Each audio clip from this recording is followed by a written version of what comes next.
This episode of Techzilla is sponsored by Domain.com, the NHTSA's campaign against drunk driving, and Netflix.com. All right, coming up on today's episode of Techzilla, Veronica is out running wild in Utah, so we brought OneUp.com's Garnett Lee to bring his special blend of gaming joy. I'm going to give you the results of the long-awaited benchmark numbers from our NVIDIA Badass Gaming PC, why Lightning and 360s don't mix, and we make converting videos with a PS3 easy. So get those fish tacos out of the microwave and grab that last Tecate out of the fridge, because Techzilla starts now.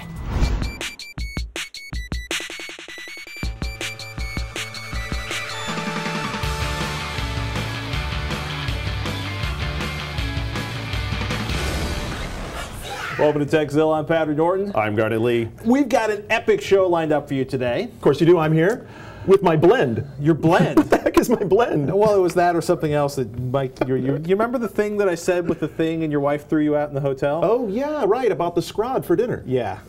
It's an inside joke and we're never explaining it. Let's talk about something much more interesting, like the games that have you frothing at the mouth right now, right? And for anybody not in the loop, this is Garnett Lee. He's the executive editor, perhaps even the super duper executive editor, because he gets a new title every 6 months. Just run the news blog, no big deal. Run the news blog. Yeah. Well, he also deals with gaming reviews, previews. I mean, it's a huge gaming website. If you haven't seen it, you should go there now if you like video games. I mean, seriously, everybody's headed back to school. Publishers must have everything lined up for the big fourth quarter push to the holiday buying season. What do we care about? Hey, how about this? Instead of doing that, play some of the games that are out there right now on the downloadable services. So, like if you have a 360, you should be playing games like Braid or Geometry War 2. Braid? Is that like a hair braiding game? So, actually I got in a lot of trouble. I think a lot of people out there know me from One Up Yours, right? And on that podcast. Filthy, nasty podcast of we have fun. Gaming excess. We hang out, we might have a few adult beverages, talk about some games. You're not still leaving the adult beverages behind in the studio when you're done? I have no idea what you're talking about. Props to the crew back at DL.TV. Anyway, so I got in trouble for not loving Braid, right? But Braid is a really good game, and I think a lot of people are going to enjoy it because it has that puzzle thing where you can really wrap your head around it. Do you like that kind of game where it challenges you mentally to think about those things? Like Tetris. So this game is a time reversal play. So in other words, you're going through these different environments, okay, and you can reverse time at any time and adjust around the environment by playing on how the time works out. So that's really cool. And then if you're on PlayStation Network, I'd go for Pixel Junk Eden. It's a really neat game that has this combination of really crazy art style and music that's done by a very cool guy out of Japan. His name's Bayon. If you want to look him up, look him up online. He's really cool. His name's Bayon. He does all this really cool house DJing music, and it's a very neat combination of a cool thing where you're jumping around the screen on a tethered rope and gathering pollen and building a garden. All the hip hop kind of music. It's really cool. Anything on the Wii? Anything on the Wii? Because you're going through this whole sort of economic motivation. Don't wait for the games. Buy the smaller games now. Keep gamers working. Well, first of all, caveat, and this is not because I don't like the Wii. I'm just not a big Wii player. I mean, honestly, I'm not a big Wii player. So, and there haven't been a huge number of titles out there. I think people who are playing the Wii are enjoying the games they've had out there. Most of those games are games you can play for a long time. If you're not playing Super Smash and you have a Wii, that's what you should be playing. Cute. Hey, Wii's a great system. It's just there's only so many hours in the day, right? So there's only so many games that I can play. What about the Wii Fit? And I know, journalists take a hard rap for this, but I actually love playing games and do play games. Right. So, the stuff I talk about is stuff that I've played, and if I haven't played it, then I try not to act like I know about it. Okay, I gotta respect that. But Roger begs. Well, Roger wants to know. Roger wants to know about Mirror's Edge. Mirror's Edge and the new Prince of Persia. Okay, so Mirror's Edge is really, really interesting. We got to see it at E3. I had the fortune of being one of the judges, so I got to actually play it some. I think the big part in question about Mirror's Edge is how people are going to respond to the fact that when you grab a gun, the gun really doesn't feel all that great, but they're really not trying to emphasize. Matter of fact, they're trying to intentionally de-emphasize the gunplay. Have you checked out the game? No. Okay, so you remember that? It was a French film. It was District 13. Had a lot of the parkour action. The guy is running through buildings. So this is very much a play on the parkour action kind of genre. Right. And as you're running through the environment, it's an entire genre of video games dedicated to diving and leaping defensively through buildings as you make your escape. So let's say we're running through the studio here, right? Okay, and you're playing parkour. We're supposed to run across this desk. The desk surface would turn red. So as I'm approaching it in the game, I immediately have this visual cue of, okay, that's where I'm going. So you're parkouring through this environment, and as you're doing that, you're also able to fight guys. And when you fight them, you can grab their guns from them, but you're really ineffective with guns. So it really discourages you from using the guns, which is a good thing because the gunplay not quite so great. It sort of channels. Also, did you see that movie Ultraviolet? Yes. Okay, so it also has a couple minutes. It also has some of that vibe to it. You know, the whole like data transfer, but through real couriers because people know things and there's secrets and that kind of stuff. When's it coming out? This fall. It's out this fall. Yeah, it's out this fall. That's the firmest date you can give Roger. I can hear him weeping softly. Roger, look it up online. I mean, we have real dates. You know, OneUp.com is a great place to find out when those games are launching, Roger. Why don't you check that out? You totally slid into TV voice on that, too. Oh, man. Are you ready?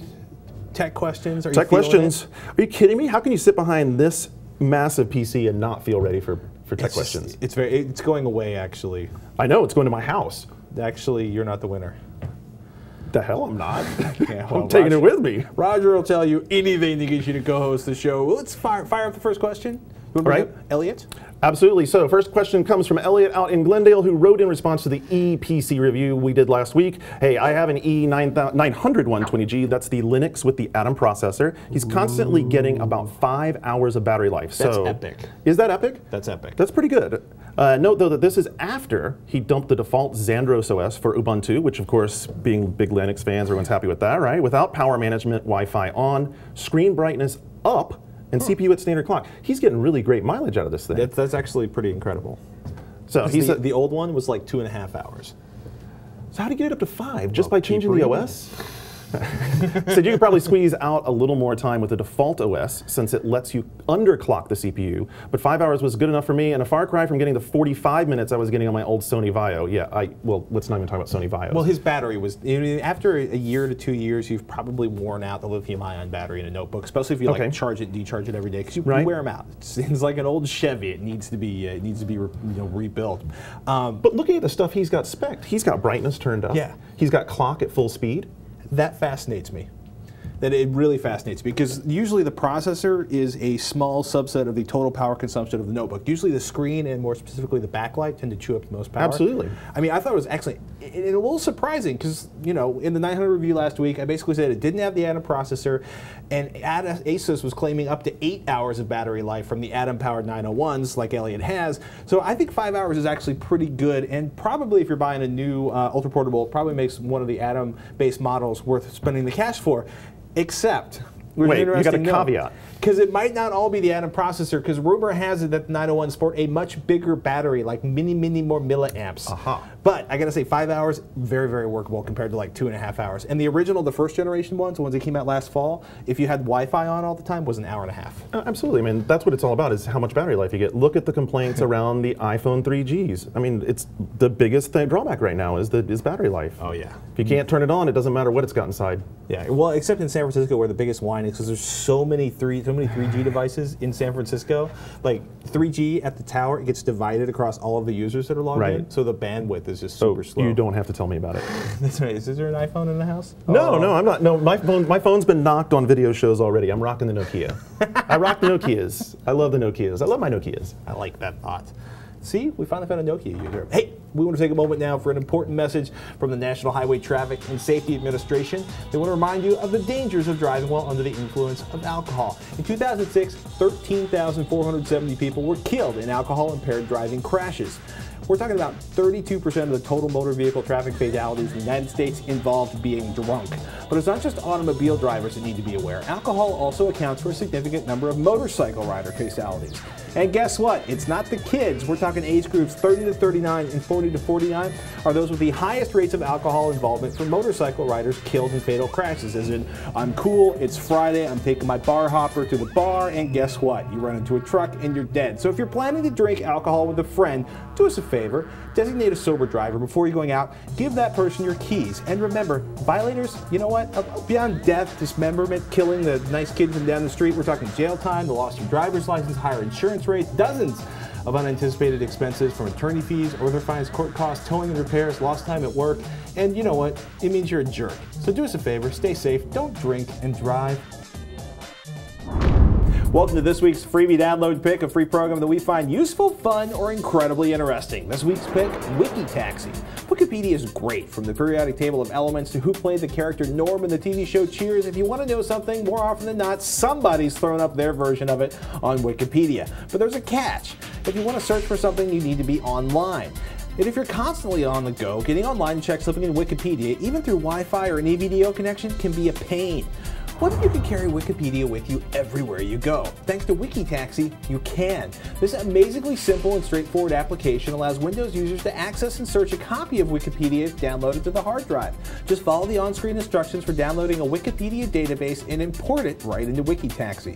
The catch, while downloading the abridged Wikipedia database is quick. We're talking 25 megabytes. The full up-to-date version of the Wikipedia is a hard drive busting 8.5 gigabytes. So make sure you have the bandwidth and the time to download and import that monster. But once you do, you can become the ultimate go-to person as you search your local copy of Wikipedia for trivia, answers, and esoteric bits of info without waiting on the whims of a Wi-Fi connection. So if you want your super mega encyclopedia in an easy-to-use downloadable version that's everywhere you go, check out Wiki Taxi.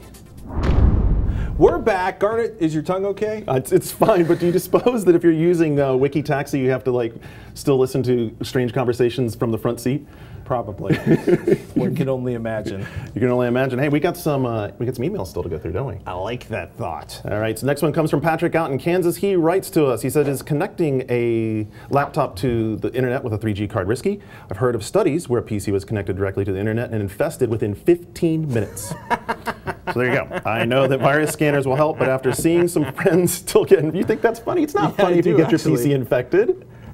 I'll tell you about it in a second. All right, so anyway, run McAfee and Norton. He wants to know if he needs to run more protection than that. Well, of course, you should always wrap that thing when it's out on the internet, right? Yeah, I mean, come on. Let's, if you take an unpatched PC and you connect it to the internet, yes, it will catch internet syphilis. It will have social diseases of the computational type coming out its, and since it seems to be the word of the day, colon for our beloved producer Roger Chang. I mean, basically any internet connection has its share of risk. 3G card, EVDO, Wi-Fi, or network cable. All you have to do is go to www.90sitefulofnastyspyware.com and congrats, you're infected. And if you're really lucky, you've managed to infect your office, your home, your co-workers, your dorm, and you can be the least popular person in the building. That said, you're no more exposed for the most part, and you may be even more secure on 3G than you are on Wi-Fi, Ethernet, or your local cable modem node, where anybody on the network can sniff your packets. Since this always sounds rude. I'm not sniffing your packet, buddy. I've heard that about you. Because 3G, right, basically you have an encrypted connection to the tower. It's authenticated with the tower to help prevent man-in-the-middle impersonators grabbing your signal. Right. This is good. But be smart. Yeah, use a software firewall, Komodo, or use an antivirus. Have a decent anti-spyware installed in your machine. And as always, use a real secure site when you're making transactions. If you don't have the little lock in your browser, it's not secure. Don't put your credit card data on that. Now, you've used the card before, right? The card. Yeah, and what he's talking about, 3G card and laptop. Oh my goodness, I have one that I've logged hundreds of hours on. So have you had good experience with it? Because I've used the Verizon system and it seems to have a lot of inconsistency between staying connected and having to log back in and reactivate the software. Do you have that problem? I'm basically on Sprint. I talked to PC Magazine's very own Lloyd Case? No, actually, that would be extremetech.com. Oh, sorry. No, I talked to Sasha over at PC Mag, and I'm like, who should I get, my 3G modem from? And he was basically like Sprint, and it's been really, really good so far. The biggest problem is, and it doesn't matter if it's Sprint or AT&T and Verizon, is that you don't get the big fast speeds everywhere on their network. Absolutely. So if you drive 5 miles in the wrong direction on a highway, you can go from 3G to 1xRTT, which is like old school ISDN. Oh yeah, slow. seriously. But it's still better than no connection. And the other thing I thought of when I first read this question was I thought he was talking about tethering. And I know there's a lot of folks who are out there with new iPhone 3Gs, might be thinking about maybe doing some tethering stuff. Let me tell you what, AT&T is pretty wise to those things. if they look at their network data and realize that you're doing that, you are running the risk of them getting upset with you because you are supposed to have a special amendment to your contract if you're going to tether. So when you say tethering, you're like talking about accessing the internet's over right. your so cell phone. Dial-up networking. Yeah. So like you got phone. your phone, right? And your phone has Bluetooth. So you activate a Bluetooth connection to your PC, and then you use your phone as a bridge to the internet. I admit, I did that for years on Sprint, and then my short tenure on Verizon before I moved to a place in San Francisco where Verizon goes to die, even though it's in their little green zone. Not that I'm bitter. Which cost me a few $100s to cancel my wife's phone and my phone. But oops. Yeah. Well, it's interesting because some people do it and they never have problems, and like some people seem to get stomped almost immediately. Well, it's got to be the data packet, right? I mean, look, these guys are all doing shaping just like everybody else does. So they're looking at the traffic that's coming through their routers, and they're saying, hey, this does not look like handset traffic. This looks like there's a 400 gigabyte file being downloaded to an iPhone. This doesn't seem right. Does not compute. Yeah, it's definitely something to be aware of if you start playing. And the truth is, it's a righteous pain in the tuchus to get tethering to work on a lot of them, especially like the iPhone, for example. So, I mean, the people who do it, if you do it here and there, I mean, we can't tell you that it's okay, but you probably get away with it. Yeah, if you're trying to like run a peer-to-peer network through an iPhone, your jailbroken iPhone with insert name of software here. You know what? Should we look at a video email? Absolutely, let's do it. Hey Texilla, it's another English viewer, but without the Q accent.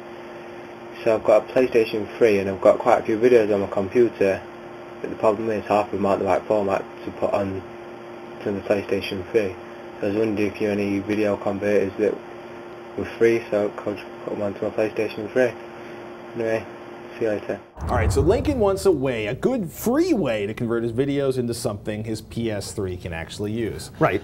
So there's two parts to this question, You right? actually own a PS3. I have a PS3. You're making a wee joke. No. I'm making I'm not allowed to have console games in my house joke. Oh, no. Although technically I could probably sneak the PS3 in. PS3, it's a Blu-ray and media player. Yeah, except I just built a home theater PC, so. Oh, okay. All right, so there's like two parts to this question, right? So first of all, you need to get the media to the PS3 or through the PS3, depends on whether you want to actually put it on the hard drive and play it locally or if you want to stream it, right? And then the other part is you have to use it in like a flavor that the PS3 likes. It only uses a couple of different file formats, right? So you have to get Sony locking down your options? you know, Pat, I don't know, it's not such a big deal, right? I mean, they do MP4s, they do AVIs. Why not DivX? They do DivX. Why not They do DivX. They do DivX after AVI is just a wrapper, right? So they do DivX within AVIs. That's cool. It's pretty handy. If you use, we're going to have a little program we're going to share with you in a second that gets you right to PS3. It's pretty easy user interface. But for starters, if you're just going to take stuff over, you could use a thumb drive.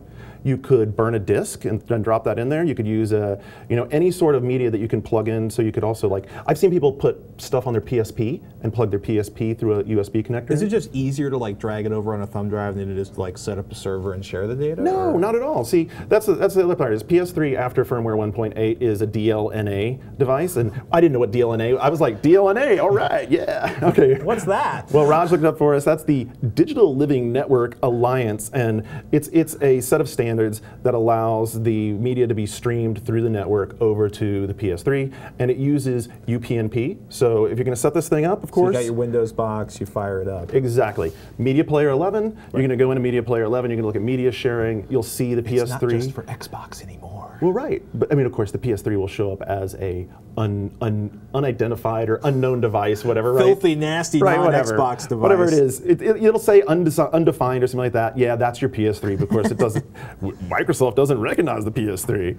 So then you're going to turn that on. You're going to say that's okay. You'll go over to your PS3. Underneath the video and pictures section, you're going to see on the cross media bar, you'll see the server once you've got successfully connected. Since it is UPnP, you need to make sure that your router has UPnP activated. Right. And you know how that works. Sometimes they don't connect right off the bat. So if you need to, just turn your PS3 off, turn it back on, let it resync with the router. Get its happy on. Right. So they'll find the right ports. Once they've got the ports agreed, it's really that easy. You'll just see it. You can then you'll navigate through the PS3.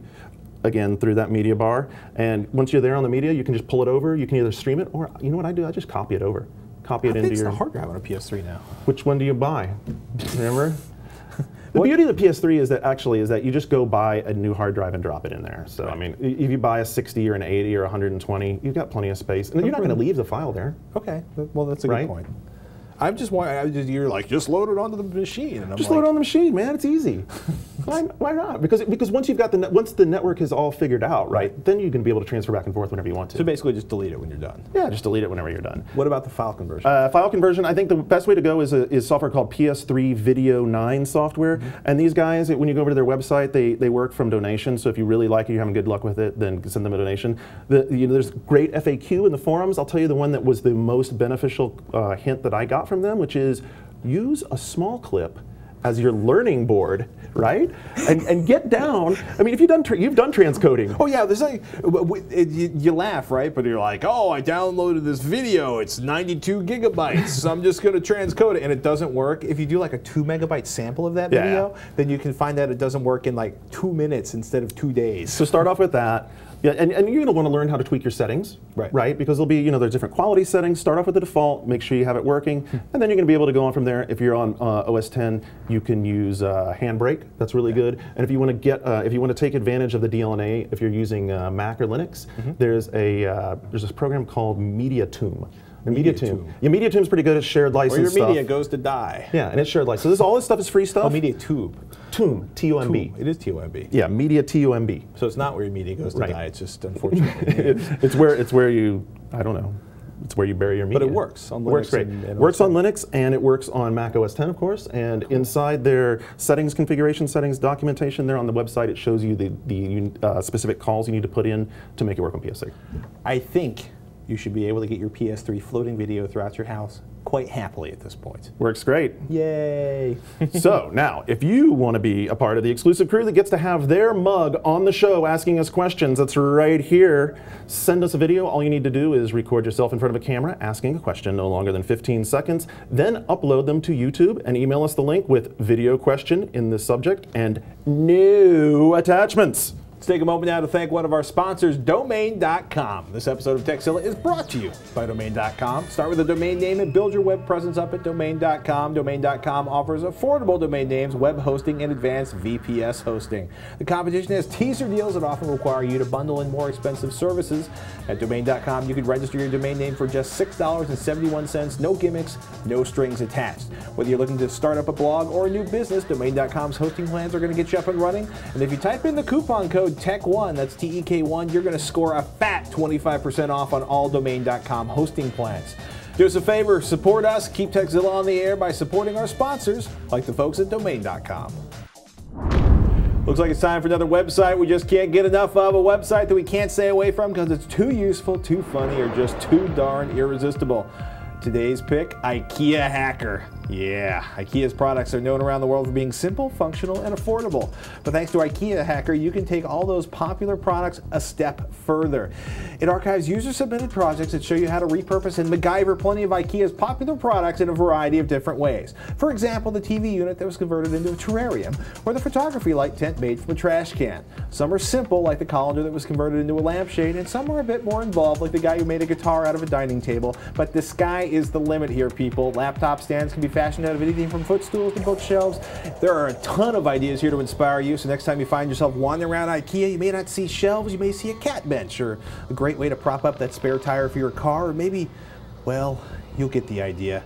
Buy it anyway, hack it, send the idea into IkeaHacker.blogspot.com. Pat, what have you got me into here? We got Ikea Hacker. Earlier we got Wiki Taxi. It's like I feel like I'm starting to put together some sort of haiku. That's a lot of syllables in there, isn't it? I know, isn't it?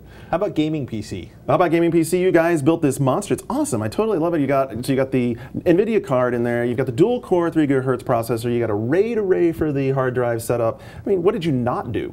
Well, we didn't figure out a way to kick Crysis's ass. I can tell you that much. Oh, Crysis, brutal game. What is the point of Crysis having like graphics that exceed the capability of any hardware available? Well, are you asking me that? Because I actually know. You are I know Savat's answer to that. So Savat Yurtle, who is one of the head of Crytek, the guys who build the Crysis engine. As a matter of fact, we just talked to him at Games Convention last week, which you can check out at GC 2008 or something like. Anyway, one up, we have a link to it. He's talking already about the next Crytek engine, which will be ready in 2012. Because that's forward planning. That is forward planning. That's where these guys come from. So you asked the question. Answer your question real quickly. Their point is to make a game that doesn't just like go on the shelf and is already outdated, but goes on the shelf and is something that you can come to 12 months later and really crank up the resolution, get the most out of your hardware, and get a really special experience. And that in Crysis, even now, like you said, that thing, it kind of got humbled a little bit. Is that what you're saying? You got benchmarks. Well, yeah. It's pretty crazy, right? So this is for Travis and everybody else who was asked for benchmarks. You know, I spent lunch and dinner and quite a few hours last night in the wee small hours in the morning past midnight trying to finish off numbers for this machine. And here's what I found out. 3D Mark Vantage, it's a synthetic, it's kind of like the new standard synthetic benchmark designed to stress hardware with no SLI, essentially a single graphics card, performance settings. And went for the standard settings on this The performance was 7027, GPU 7828, CPU 5377. Not bad. Certainly not near the high end of their charge when you start doing comparisons.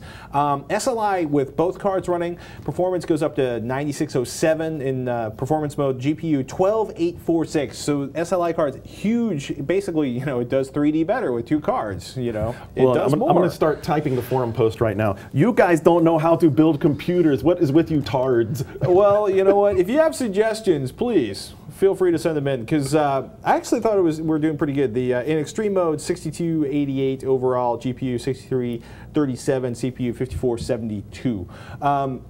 We want to do some more benchmarks, playing around with overclocking the CPU, doing the Core 2 Duo versus the Quad Core, and some other stuff. We literally just bumped up against not having enough time to do more of this. Crysis, which requires, by the way, UAC to be off in Vista. That's the user account control, which is one of the reasons I wasted a lot of time on this project, figuring out something that turns out to be not mentioned anywhere in the instructions, but is all over the internets.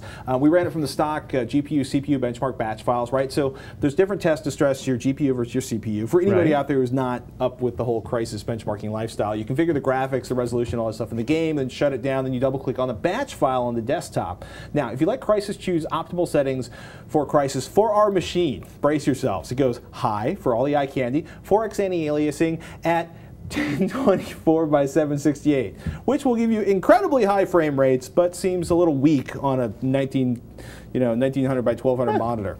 So we cranked it up to 1900 by 1200 4x anti-aliasing, since 1912 was a native res for our monitor. Now you're looking for over 40 frames per second as a minimum for smooth gameplay. Higher is usually better though. 1900 by 1200 4x anti-aliasing, 34.5 frames per second. Ouch. So, and that was with SLI both cards running. Now, we're not going to get that 40 frames per second we want. Now, if you're thinking about, like, you've got a single card, you're like, well, yeah, how much better is the dual card performance versus the single card GTX 260 performance? Well, in the same configurations, it was 23.4 frames per second with a single GPU. So, and that also answers kind of another classic question. Do I double, my frames per second by adding a second card? You don't. No, you don't. You basically divide the screen into 2 parts, and you have an incremental, an incremental increase, not a doubling. Throttling back the resolutions or turning the setting of the eye candy down a little bit will give you much higher frame rates. I would recommend in this case throttling back the resolution. Yeah, it depends on the game that you're playing as well. Right. But always go to some sort of optimization guide. Check out the forum, see where people are getting the best results, because sometimes you're going to find that something simple like turning off shadowing is going to make a huge advantage depending on how the rendering engine operates.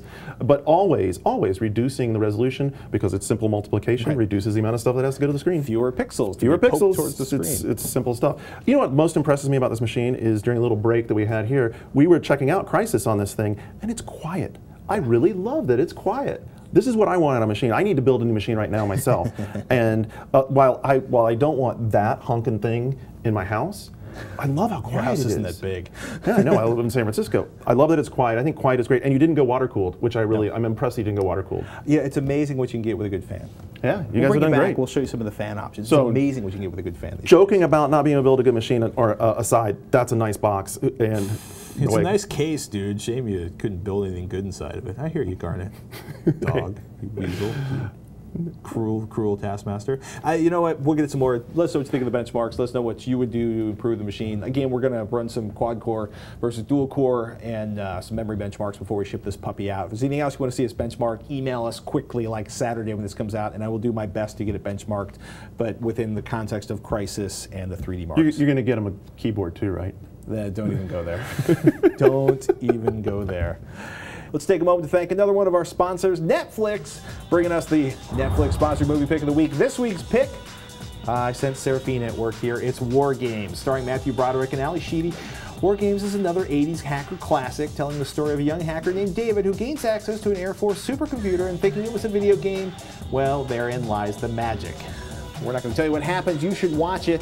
Let me give you a bit of trivia for this game. Released in 1983, War Games features the first mention of firewall in a film. So if you want to get your elite hacker on, add this masterpiece to your Netflix queue. And while you're over there at Netflix, don't forget to check out the other 100,000 titles, including quite the pile of Blu-ray discs you probably won't find in your local video store. You're bound to find anything you're looking for. Plus, with 40 shipping centers, almost all deliveries happen in just a single business day, and shipping both ways free. Plans start at $4.99, but you're a Tekzilla viewer, so we got the hookup for you. A totally free trial by signing up today at www.netflix.com/Tekzilla. As always, support Tekzilla by supporting our sponsors. All right, Garnett, you ready to tackle some more tough tech questions? Hey, before we do tech questions, I want to talk about that movie because you want to play the game in it, right?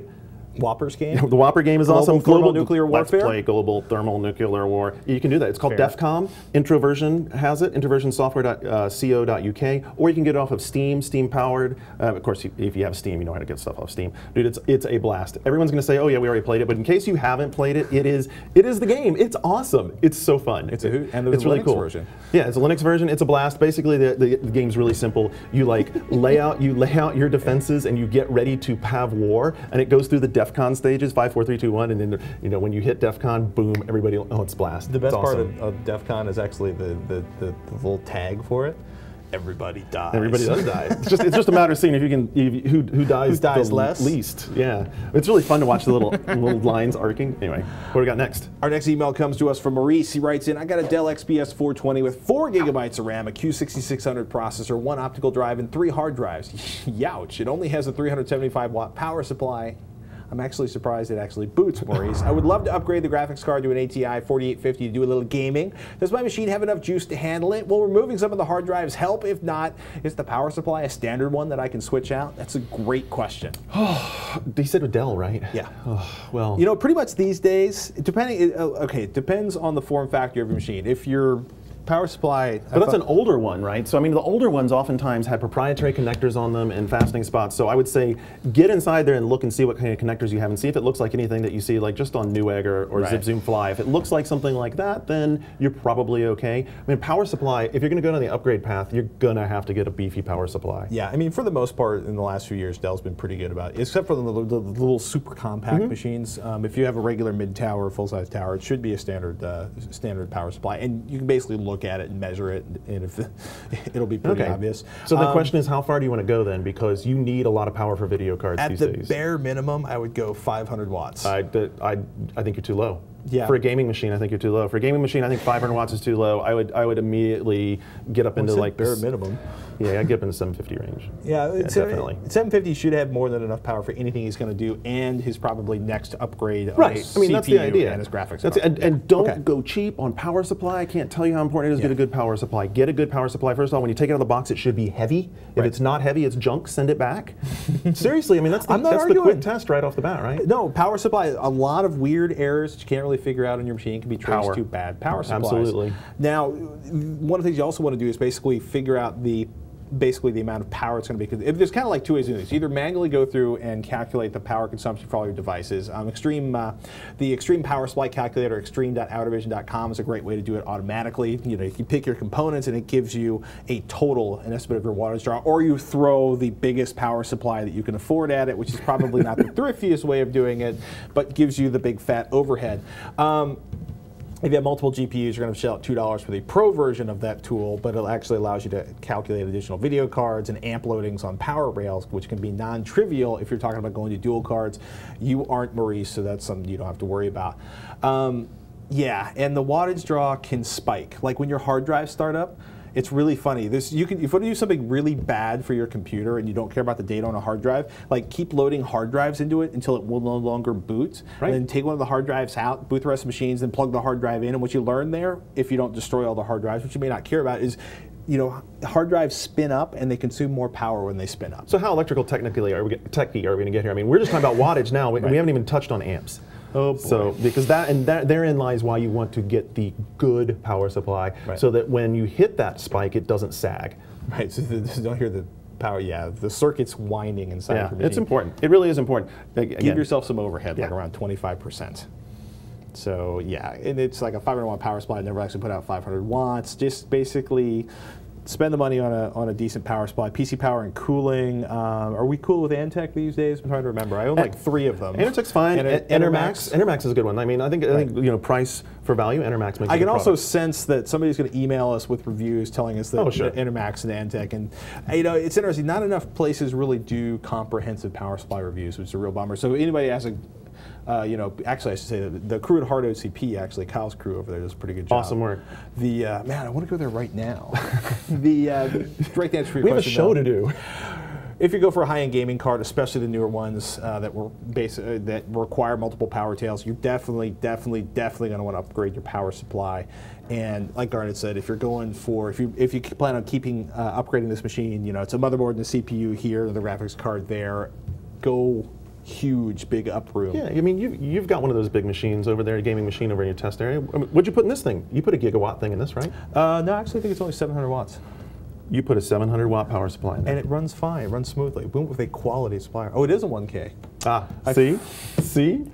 See, Dude, you got to have 1K in there. Roger snaked it in there. It's just what you have to have for a gaming machine right now. And he was specifically looking for gaming. So again, back to your thing, video card, definitely going to be a hard draw. And video card will be where you get that big, that's where you get that no boot. Yeah, but I mean, you don't need to spend an extra $200 to go from a 700 watt to a 1 kilowatt. No. He's fine at 700. I'm just saying for what you have set up here, though, with dual setup and everything. Yeah, the GTX 260s are sucking down the mad power. Not as much as the 280s, but awfully close. All right, we got a question in from Mark in Scotland. He writes, I've never understood the difference, but now I have more than 4 computers in my house, and my Linksys router only has 4 ports. Do I need a hub, a switch, or is there something else I need? That's actually a great question. Well, right. I mean, basically, a hub is a dumb device, right, and a switch has a little brain in it. Basically, a hub lets the packets bounce all around. Right, and they go to every port, so you're not getting efficient packet routing through your network. And if you go with efficient packet routing, that was awesome. Sorry. So you always want to, that's why you use a switch, because that way you get everything going to the source. You know, you're making specific calls for data, and the packets are going through the switch, and the switch is saying, oh, well, you asked for this packet, here it comes. And then you get into more sophisticated devices that have, you know, quality of service routing, and that's important if you're going to do VO over IP, or if you're going to be doing some video, then you want to get into that QoS stuff. Yeah, I mean, the basic answer, though, is up until recently, switches used to be pretty, up until like the last year, switches used to be a hefty price jump from hubs. Are you going to notice the performance on your like 4 to 8 computer network going between a switch and a hub? You know, but switches are cheap now. I'm not holding my breath. Yeah, the point is it's actually getting hard. If you go to Fry's, it's our local supercomputer store, it's actually getting hard to find hubs because everybody's converted. Switches are cheap; they're under $50. Right. I bought a gigabit Ethernet, it's like a 5-port gigabit Ethernet switch for $35. So basically, the answer is there's pretty much no point to buy a hub anymore. Get a switch. I mean, we're not talking about routers here. We don't have to worry about tables and all that kind of stuff, so you're fine. Let's not even talk about tables. One more email? Sure, let's do it. All right, this one is going to come from Ben. Ben writes in with a question about, you did this to me, didn't you? Yes, I did. Red rings on 360s. All right, so he says, we have an arcade with 17 Xbox 360s. About a month ago, big lightning strike took the power out. We turned them all back on. They all red ringed, but one of them wouldn't come back after I guess they did like a shutdown and restart. So what's the different kinds of red rings? Please tell me. I don't want to have to replace all 17. That would really not be good. That would suck. So Ben, I mean, basically, if they're running right now, if you got the ones that came back, they're fine. The red rings are basically like the old post codes on your motherboard. And I had a motherboard back in the day that really had like, you know, 2 LED readouts. It would give you all, you know, like FF, F0, A, you know, all those different codes. Or they would give you like beep, beep, beep. Beep, exactly. Beep, and you would go to the manual and figure out. What I ever realized, because you know, I don't have an Xbox 360 in my house, is there's actually, it's divided into quadrants. 4 segments. And the different segments indicate different problems with the machine. Right, and then they flash in different patterns, and you know, supposedly if you called into customer support, they'd know what those meant. I don't know how reliable that's going to be, but I do know you can go to llama.com, which we're going to have in the show notes, I presume, so you guys can get the address. There's a ton. Microsoft actually has some decent support pages. There's a ton of third-party sites that have gone in and basically taught you how to interpret the red rings. Right. Basically, most of them are just going to give you an error code. And a lot of times, if you do shut down your 360, then it's going to resolve whatever the problem was. And basically, it's like, hey, it's a Microsoft device. Just reboot it. It fixes it. Sorry, couldn't resist.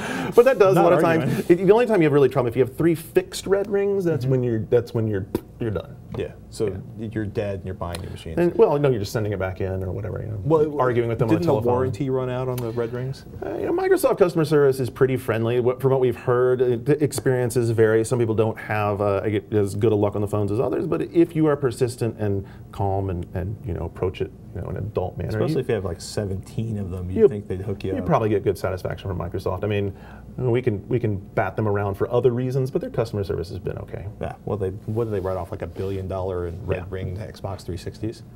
They sure did. Ouch. All right, there you go. Ouch, ouch. Great question, though, actually. Finally, it's nice to have like an Xbox 360 question. So You don't get 360. I mean, 360 is good. I'm not saying it's not good. I use 360. So we had had that question about PS3. I use 360 because Media Extender goes straight into 360, so it's really easy to I like say share. the whole blade interface on the 360 seems much more functional to me than the PS3. It's pretty nice. The new interface they have coming this fall. We're going to be at PAX coming up this weekend. Well, actually, like right now. Arcade? Right now, as you're watching Penny this. Arcade Expo? Right now, as you're watching this, I'm going to be on stage at the Penny Arcade Expo doing the live One Up Yours show. But while we're there, we're going to get to see. I'm going to be sweating in Lexington, Kentucky. What? Wedding. Tell you about later. All right. Anyway, actually, props to my cousin. Way to go. Yeah, congratulations on the wedding. Anyway, we're going to get to see we got to see it at E3. We're going to get a little more demo of the new live environment. They're adding the little avatars, and I don't know. No? You're not excited? I don't know. I mean, look, it's pretty obviously. You were all fanboy over the Xbox 360, and now you're like. Oh, I like the functionality of it. I like the functionality of the thing a lot. I think that what they're doing with adding the avatar system in and the way the blades are going through, I mean, it seems like a more of a responsive move to, hey, look, Nintendo's got those Miis. We need to do something. Come on, they're calling them avatars. It's like going to Sam's Club and buying Sam's Cola. Okay. It's cola. It's cola. These are avatars. Are they, do they have like a white label with a black label on it that says food? I'll send you some screens. They look pretty common. So they're going to do some customizing stuff. You'll be able to, add all that Put kind a green of stuff. We'll hat see. on your avatar. We'll see. I think jury's out. It was unveiled at E3. Jury's out. We'll know more after Penny Arcade. Ladies and gentlemen, I want to thank you all for watching. We live on your questions, so email us, techzilla@revision3.com. Tech Help, product reviews, how-tos. You ask us, we'll do it. But we need those emails, so don't be shy. Send them into techzilla@revision3.com. Even better, send us a video question so we can see your shiny, happy faces up on the screen. Remember, upload them to YouTube and send us the link. No attachments, please, because it's kind of hard in our email servers, and we get yelled at by the IT guys, and we like to make them happy. And as always, you can hang out in the forums, revision3.com/forum, and get more details on the website, www.techzilla.com. And do us a favor, be sure to catch Scam School. It's the only show in the world dedicated to social engineering. That's like conning your friends at the bar and on the street. For weeks, Mr. Brian Bushwood, who is an absolute hoot to hang out with, has been asking for your success and failure submissions. And this week he's going to share a collection of people just like you who tried to do a hack, talking about, well, or showing off what happened. Watch how some dedicated viewers try out the jack-o'-lantern, the human chimney, and yes, even the bang your head trick. That alone is worth downloading the video for. Scam School, a new episode debuts every Thursday at noon Eastern. I highly, highly recommend you check it out. And please stick around at the end of the show for a Revision 3 back-to-school survival tip starring the beloved Revision 3 interns. Dude, man, thanks for coming out. Veronica is going to be watching this, and she's like, I am never leaving. I cannot leave you. That's what. Here, fast forward to next week. I can't leave you alone by yourself, can I? Oh man, will you come back and do some more like gaming? Dude, I'm always glad to be here. Will you come and show us like your favorite game of like the game of Christmas? The game of Christmas. Because you've done your thing, like Little Big Planet. Get the little games. It's gonna be it. Little Big Planet. You're gonna be amazed. You're gonna be amazed by Little Big Planet. Just absolutely amazed. OneUp.com contains quite a pile of Garnett goodness. It just didn't sound right. Basically. That's right. I left it there, and no one cleaned up after me. It's a good. You like game reviews, you like video games. Check out OneUp.com. Until next time, I'm going to quietly turn pink. I'm Patrick Norton. He's Garnett Lee, and you've been watching Techzilla. Dude, thanks, man. Absolutely.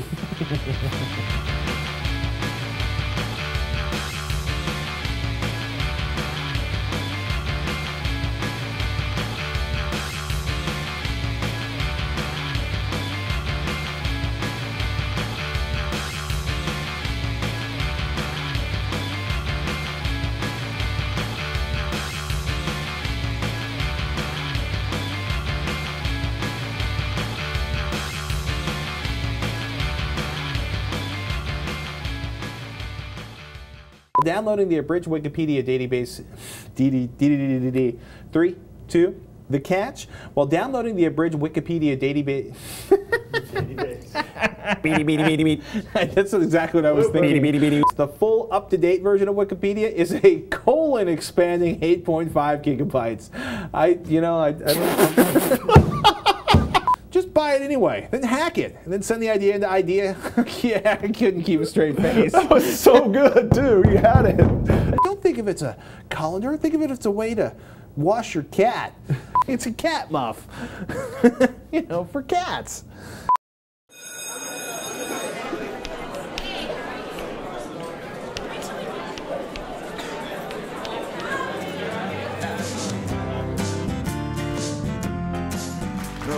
plastic. What's wrong, Professor? Is everything okay? No, it's this business as usual with this PC. It's crashing and catching viruses, and I've misplaced today's lecture for the first class of the semester.